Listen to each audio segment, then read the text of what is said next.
The President of the Russian Federation, Vladimir Putin.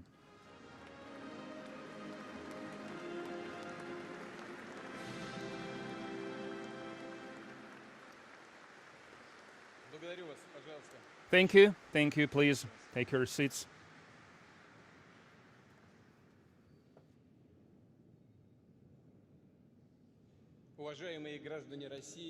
You're citizens of Russia, citizens of the Donetsk and Lugansk People's Republics, residents of Zaporozhye and Kherson regions, deputies of the State Duma, senators of the Russian Federation.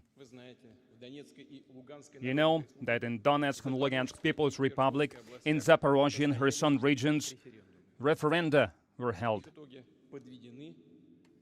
All the votes were calculated and the outcomes are known.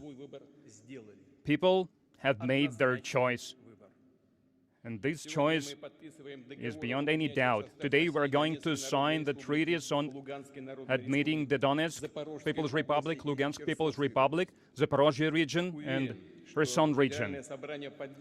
I'm sure that the Federal Assembly will support constitutional laws on admitting to Russia 4 new regions, 4 new constituent entities, because it is the will of millions of people.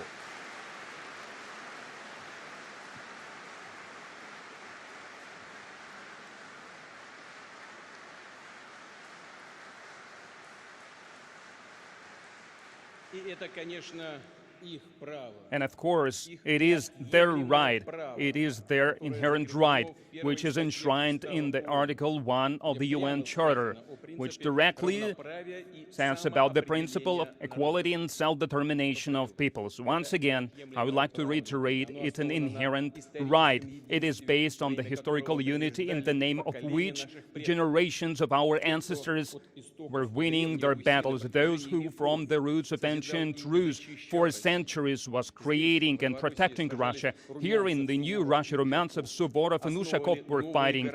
They were founding new cities by Catherine the Great and Potemkin. Our fathers, grandfathers stood their ground during the Great Patriotic War here, and we will forever remember the heroes of the Russian Spring, those who did not agree with the new Nazi coup d'etat in Ukraine in 2014, all those who died for the right to speak their native tongue, to preserve their culture, traditions, values and faith, for the right to live. These are the warriors of Donbass, martyrs of Odessa and Kherson, victims of the terrorist attacks perpetrated by the Kiev regime, volunteers and militiamen, civilians, children, women, elder people, Russians, Ukrainians, people of various ethnicities.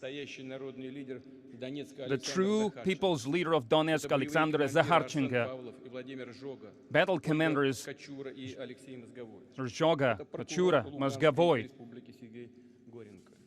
Sergei Gorenko, the attorney of the People's Republic, all our soldiers and officers who died as heroes during the special military operation. They are true heroes. Heroes of great Russia. Please, let's honor them with a minute of silence.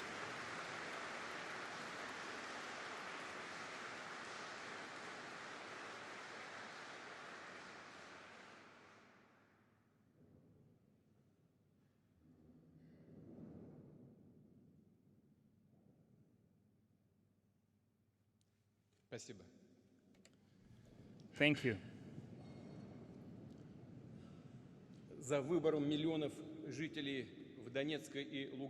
Millions of people in Donetsk and Lugansk People's Republic, in Zaporozhye and Kherson regions, they made their choice, and our common destiny and millennia history is behind us.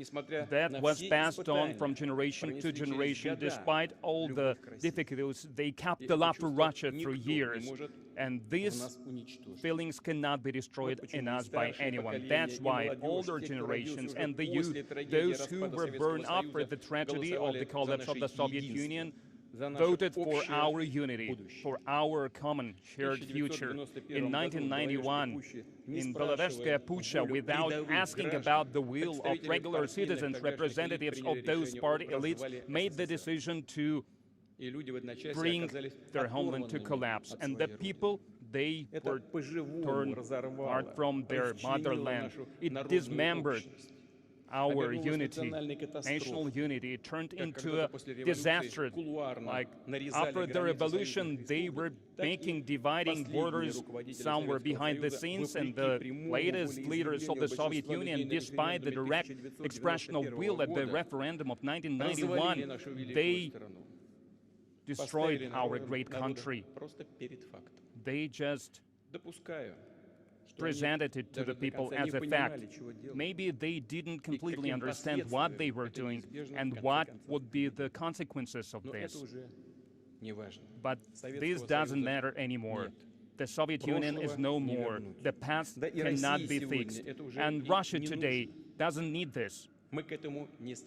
We are not striving for this, but there is nothing stronger than the willingness of millions of people who culturally, in their faith, in their language, in their traditions, consider themselves to be part of Russia, whose ancestors for centuries lived in one state. There is nothing stronger than their willingness to go back to their true historic homeland. For long 8 years, peoples in Donbass were shelled, were blockaded, were put under genocide. And in Kherson and Zaporozhye, they were trying to cultivate hatred in them towards Russia. And now Kiev regime was threatening them with that to school teachers, to women who were working in the election committees. They were intimidating with reprisals millions of people who came to express their will. But broken people of Donbass, Zaporozhye and Kherson, they made their choice. I want Kiev regime and their sponsors from the West to hear me, to heed me. I want everyone to remember that people who live in Donetsk and Lugansk and Kherson and Zaporozhye, now they become our citizens forever.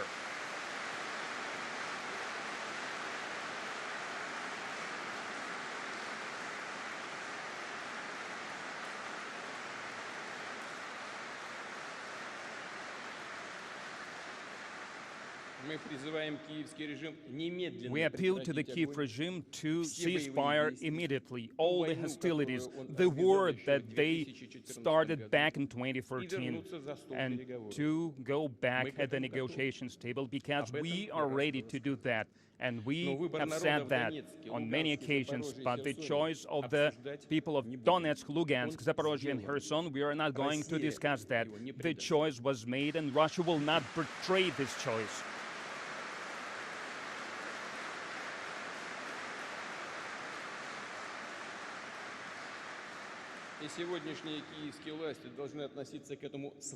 And the Kyiv authorities, they should see this expression of will with respect. And that's the only way we can reach a peaceful solution. We will protect our lands with every means we have at our disposal. And we will do everything to provide safety for our people. This is the great liberating mission of our people. We will restore destroyed cities and towns, schools, hospitals, theaters, and museums. We will restore and we will develop industrial enterprises, infrastructure, factories, social and pension support, healthcare and education. And of course, we will raise the level of security together. We will make it so that people in the new region felt the support of the entire people of Russia, of the entire country, of all the republics, of all the regions of our great homeland and vast homeland.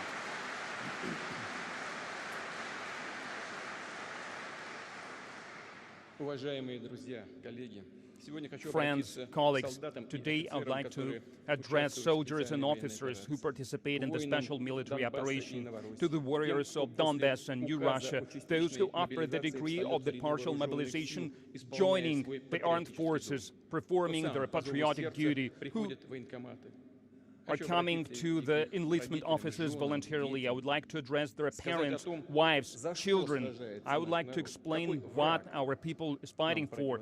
Who is the enemy that is fighting against us? Who is trying to throw the world into the new crisis and the war and tries to benefit from this? Our compatriots, our brothers and sisters in Ukraine, part of our people with their own eyes, they could see that the ruling circles of the so-called West are preparing for mankind. Basically, now they threw away their masks, and we can see their real faces, their true faces. After the collapse of the Soviet Union, the West decided that all of us will have to follow their dictate. Back then, in 1991, the West thought that Russia, after this kind of shock, will never recover, and Russia will continue to follow the path of collapse. And it almost happened. We all remember these horrible 1990s, full of famine and hopelessness, but Russia withstood. It was reborn, it got stronger, and it took its place in the world. And the West have been looking for the new chance to attack it, to make it weaker, to destroy Russia, something they were dreaming about, to dismember our country, to put the ethnicities against each other, something they can remain peaceful about, that there is so great, big country with all its natural resources, its natural riches, with the people who will never live under someone else's dictate. The West can cross all the lines to preserve that neo-colonial system that allows them to remain a parasite, basically to plunder the world using the dictate of their technologies and dollar, to collect fees from mankind,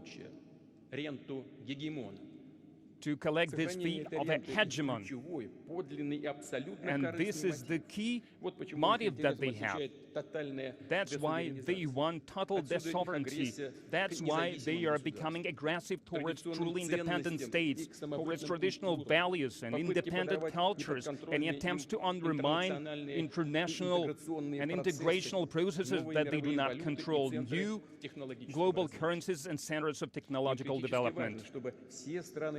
It is critical for them to see all the countries abandon their sovereignty for the benefit of the United States.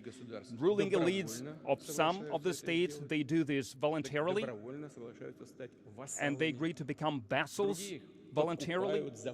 Others are intimidated or bribed, and if they don't succeed, they destroy entire states, and they leave humanitarian disaster, ruins in their wake. Millions of people fall casualty to that.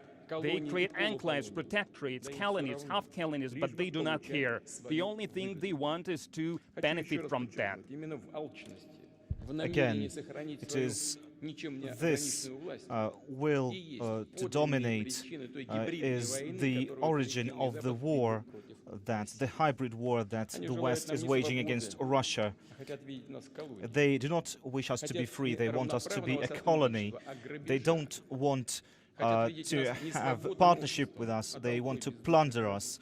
They want us to be slaves, not free citizens. Free thought is not what they want us to have. Free philosophy is not what they want us to have, that's why they kill our philosophers. And our well-being is a threat to them. Our development is a threat to them. They don't want Russia to thrive. We want Russia to thrive. We need Russia.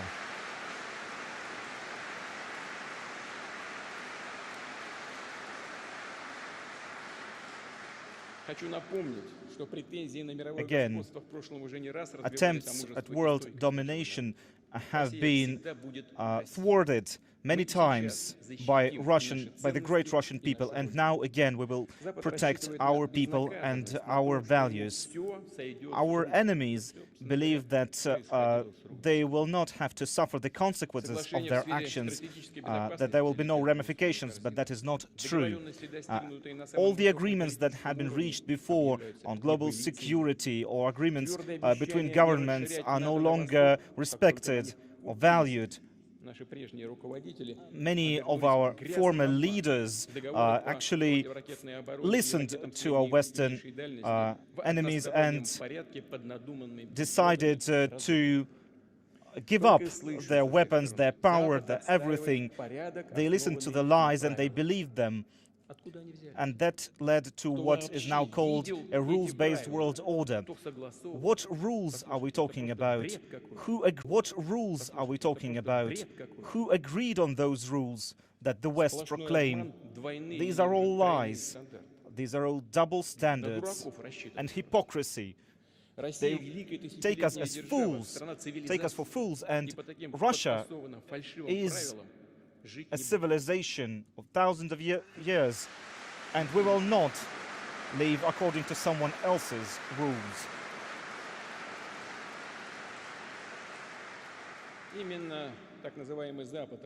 It is this so-called collective West that trampled on the principles of indivisibility of borders, and now it decides unilaterally who has the right for self-determination and who doesn't have that right.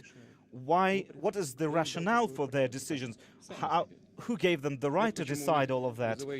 Nobody knows that. This is why they were so enraged by the free choice of the people in Crimea, in Donetsk, in Lugansk, in Zaporozhye, in Kherson. They have no right to even talk about freedom of speech or democracy or self-determination of the peoples there. The Western elites deny not just international law and free rights, and they keep talking about apartheid. They divide the world into the host countries and the colonies, the vassals, the barbarians. They call these authoritarian regimes, they call them for hundreds of years. They have always been colonizers. They have been discriminating and dividing peoples into groups and dominating them. We will never accept this kind of nationalism and racism in Russia. We now see Russophobia and anti-Russian sentiment across the world spread by the West.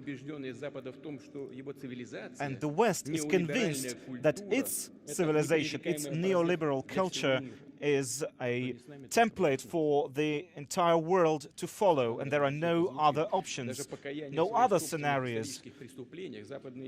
They do not even wish to accept and repent for their own crimes of the past, their own historical crimes. They blame others for their own crimes. Take, for example, the period of colonial domination. In fact, it was back in the Middle Ages that the West started its colonial regimes. Then the genocide of the peoples of America, the plundering of India, of Africa, the wars against China, the Opium Wars. What the West did was they made entire nations dependent on drugs and eliminating and genociding entire ethnic groups. They hunt people like animals. This goes against what we believe and treasure as human life, and we feel proud that it is our country in the 20th century that led the anti-colonialist movement, that allowed many countries to become free, to fight hunger and inequality, to overcome many of those challenges. And the Russophobia and the anti-Russian sentiment that we feel today is in many ways caused by the fact that we did not let our nation, our people, to become a colony.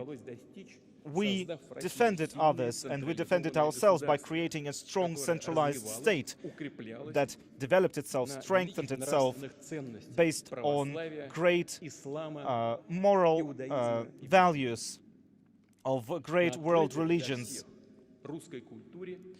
and based on Russian culture and the Russian language. It is well known that there have been many plans at instigating interventions and launching interventions against Russia after 1917. during the First World War and during the Great Revolution. But by the end of the 20th century, the West was finally able to attack us. They called us friends, they called us partners, but they were actually treating us as a colony, as slaves. They plundered us and took our wealth, our money and our power. But now the people in Donetsk and Lugansk and Kherson and Zaporozhye finally decided to restore this great unity of our nation. Thank you.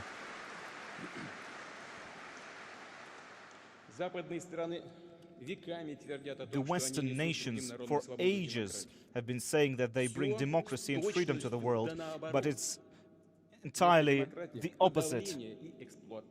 Instead of democracy, they enslave. Instead of freedom, they destroy. The Western world order is not free. It is hypocritical and full of lies. The US is the only nation in the world that used nuclear weapons, twice destroying the towns of Hiroshima and Nagasaki. Let me remind you that together with the UK, the US during World War II annihilated Dresden, Hamburg and Cologne, and there was no rationale behind that. There was no need to destroy with air bombardment these great cities. They wanted to do that to intimidate the Soviet Union. That was their only goal. The West left a horrible history in Vietnam, where they used napalm and other horrible tactics. Remember the Republic of Korea and their actions there. They keep calling South Korea their own allies. What kind of allies are these? We know that many of the leaders of those countries that are perceived as allies of the West are being followed, and there are various devices used to listen to them and spy on them. And the leaders of these countries tolerate all that. And all of that is branded as transatlantic solidarity. And all of these horrible crimes that are being committed in the war zones are also excused. And all of that led to a great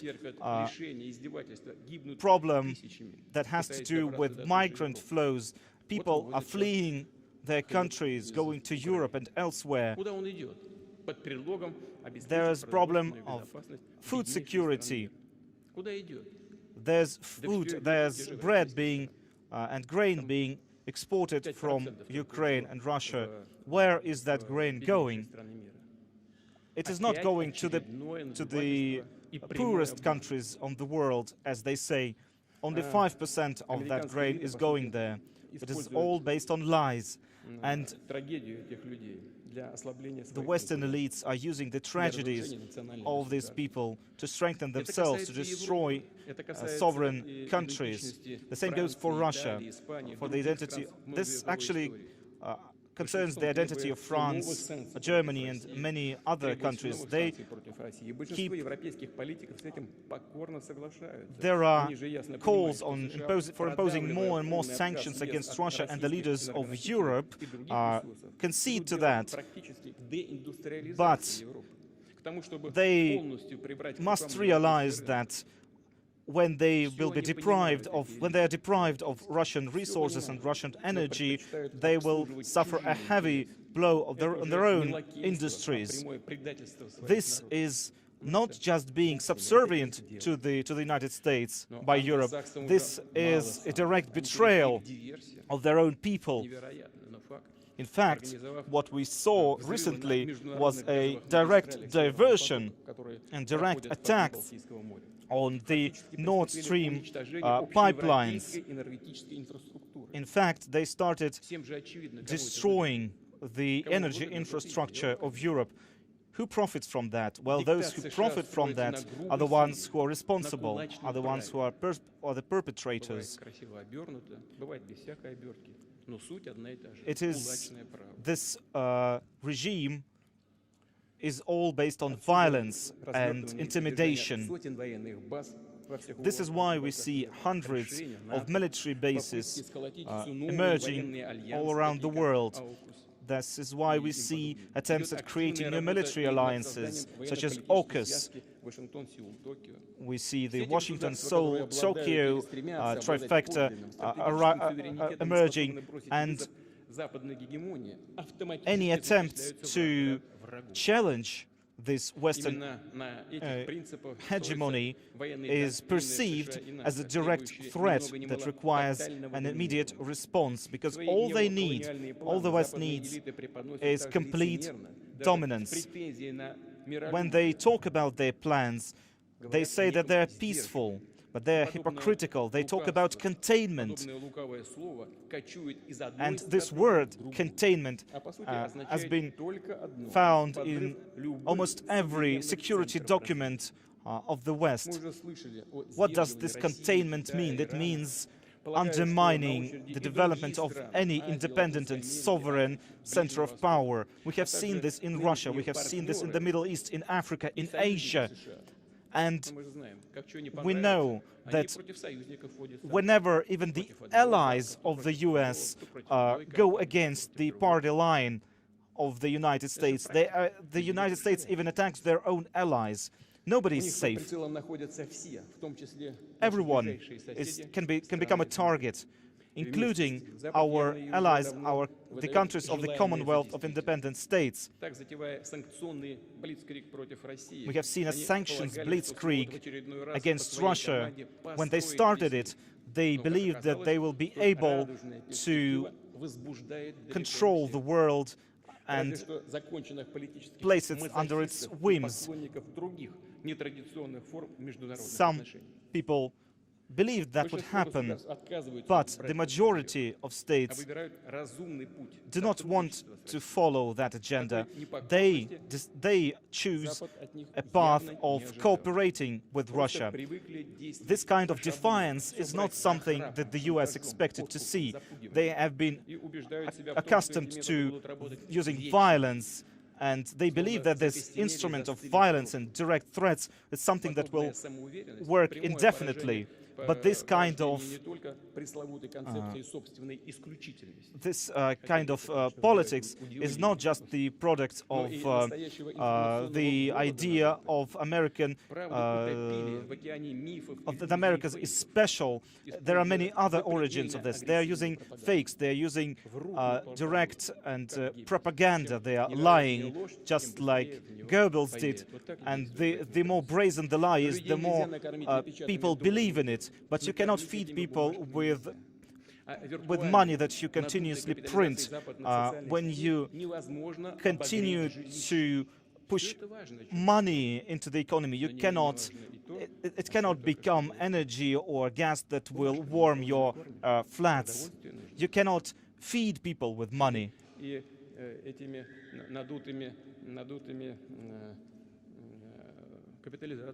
And these inflated capitalizations, it can also, you cannot keep anyone warm with that. You need energy for that. That's why politicians in Europe also, they have to convince their citizens to not to eat so much, not to take baths so often. And those who start to question this, start asking questions, why is that? They are called extremists, radicals, or enemies. And they point at Russia. They are saying this is the source of all your problems. And they are lying through their teeth here again. And here is what I would like to emphasize. We have every reason to believe that the Western elites do not want to look for any constructive resolutions for the food and energy crisis that was brought about by them because of their policies that started long before our special military operation in Ukraine and Donbass.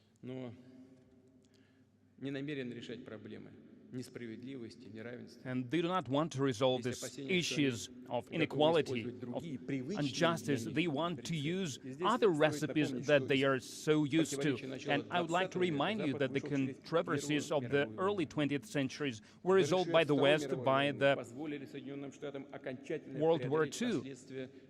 And the profits from the U.S. helped the U.S. to overcome their Great Depression, to become the greatest economy of the world. And they enforced their dollar as global reserve currency in the crisis of the 1980s. And it exacerbated also back in the 1980s, but the West overcame it by using the resources of the Soviet Union that was falling apart and eventually collapsed. This is a fact. And to get themselves entangled from these controversies, they want to break Russia. Other states that choose sovereign path of development to plunder someone else's riches more and to use these riches to fix their problems more. And if this doesn't happen, I do not exclude it that they will try to bring the system to the outright collapse, and they will shift the blame on someone else, or they might use their famous formula that the war will resolve every problem. Russia understands its responsibility or its global community, and they want to bring these hotheads back to their senses.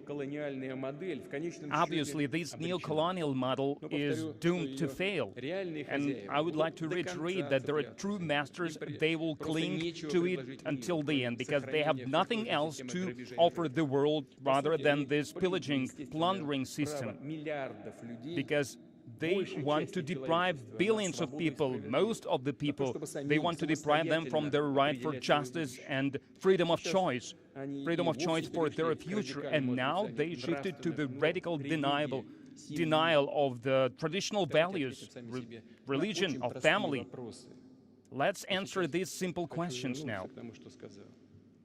I would like to go back to what I've said. I would like to address all the people of the country, not only to those colleagues that are attending here now. I would like to address all the people of Russia. Do we really want to have in Russia, instead of mothers and fathers, to have parent number 1, parent number 2, parent number 3? What kind of craze is that? Do we really want to have in our schools, starting from elementary school, do we want our kids to be imposed to the pervert values that lead to degradation and extinction?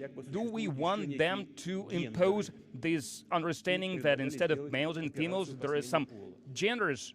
And do we really want them to go through gender change operations? Do we really want it for our children? It is unacceptable for us, because we have the future of our own, which is different. And the Western elites, they are working against all the communities, against the peoples of the Western countries as well. It is against everyone. They want to bring back all the traditional values, traditional faith, and it's like the religion upside down, looks like blatant Satanism.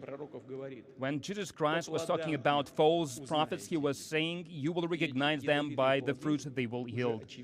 And we can already see this fruit, not only in our country, but everywhere. And it is becoming obvious to many people in the West as well. The West is entering the time of fundamental changes. New centers of development are emerging, and they represent the majority of global community. And they are ready to voice their interests, and they are ready to protect and defend their interests. And multipolar world for them is the way to defend their sovereignty, to acquire the true freedom, true independence, and future. Their right for independent, creative, independent development, to harmonious process all across the world, and in Europe and the United States also. We have a lot of like-minded people, and we can feel it, we can see it, we can feel their support. People from various countries and communities someone on trying to subdue other cultures, other peoples, is a criminal policy.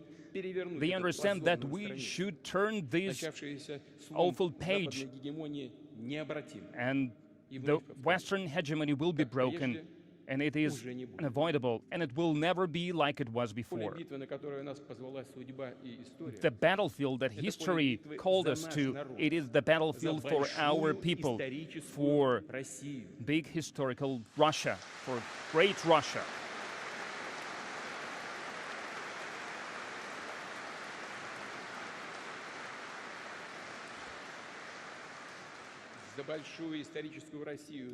For great historic Russia, for future generations, for our children and great children, when we have to save them from enslavement, from awful experiments that are aimed at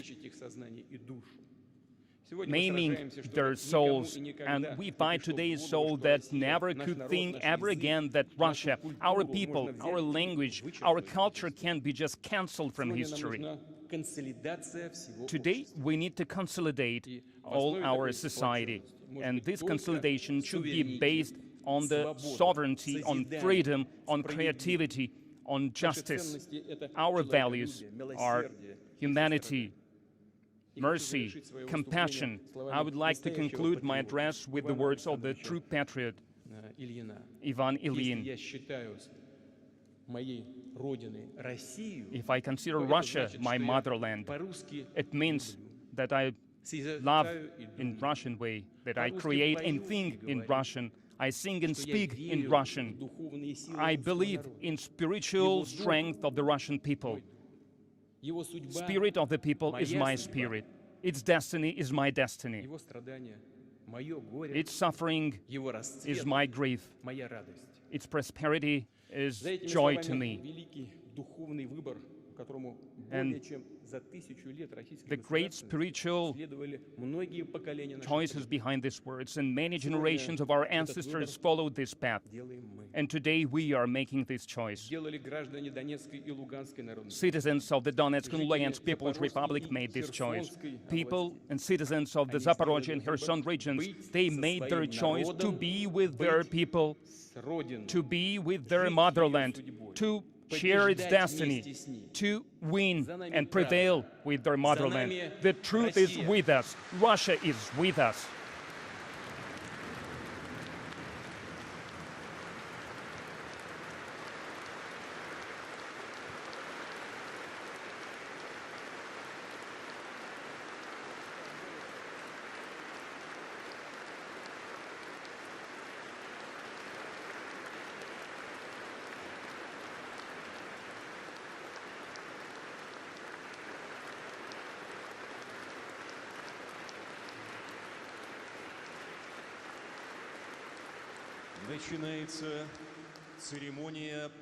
We start the ceremony of signing the documents.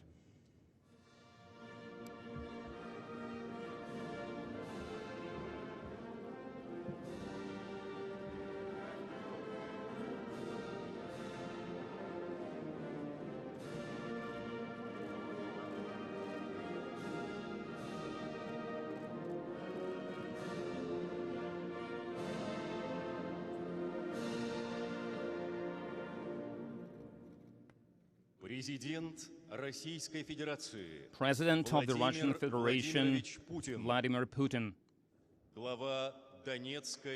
Head of the Donetsk People's Republic,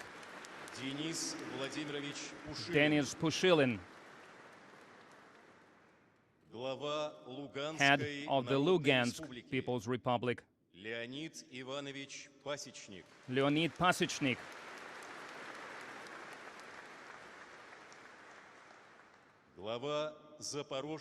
Head of the Zaporozhye region, Evgeny Baletsky.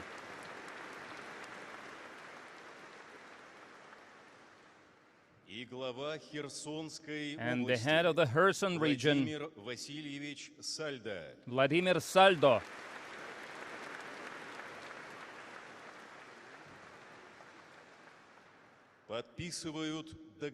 Are signing treaties between the Russian Federation and the Donetsk People's Republic.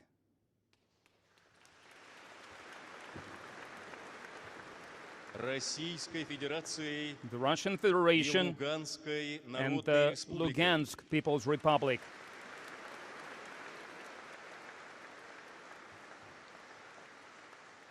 the Russian Federation and the Zaporozhye region.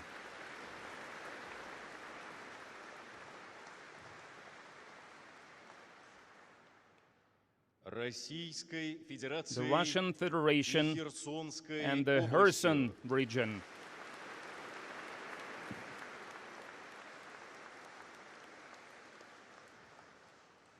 О принятии в Российскую Федерацию Донецкой Народной Республики. On meeting the Donetsk People's Republic into the Russian Federation. Луганской Народной Республики. Of the Lugansk People's Republic. Запорожской области. Of the Zaporozhye region.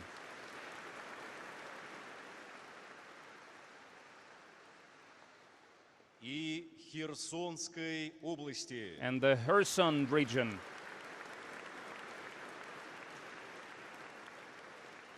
И образовании в составе Российской Федерации and on the creation of new constituent entities within the Russian Federation.